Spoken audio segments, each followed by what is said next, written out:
Microprocessor is processing device of every computing device. It is like an artificial brain. It needs to communicate with outer world. For example, it needs to communicate with input devices to get data, it needs to communicate with memory to process data according to instructions written in memory, and finally it needs to communicate with output devices, to display the output on output devices.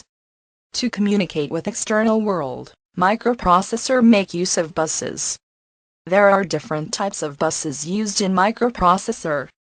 What is address bus in a microprocessor? An address bus is a group of wires or lines that are used to transfer the addresses of memory or input/output devices. It is unidirectional. In Intel 8085 microprocessor, the address bus was of 16 bits length. This means that microprocessor 8085 can transfer maximum 16-bit address, which means 2 power 16. That is, it can address 65,536 different memory locations. This bus is multiplexed with 8-bit data bus.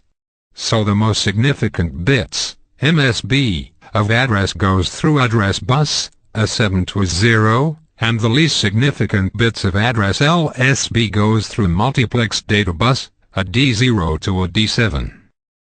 What is a data bus of a microprocessor?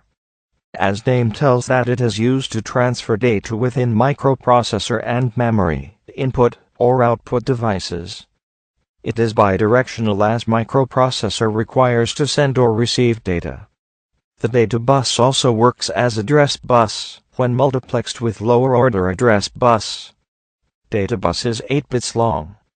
The word length of a processor depends on data bus. That is why an Intel 8085 is called an 8-bit microprocessor, because it have an 8-bit data bus. What is control bus?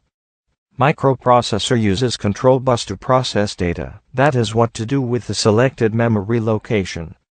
Some of the control signals are read, write, and opcode, fetch, etc. Various operations are performed by a microprocessor with the help of control bus. This is a dedicated bus, because all timing signals are generated according to control signal.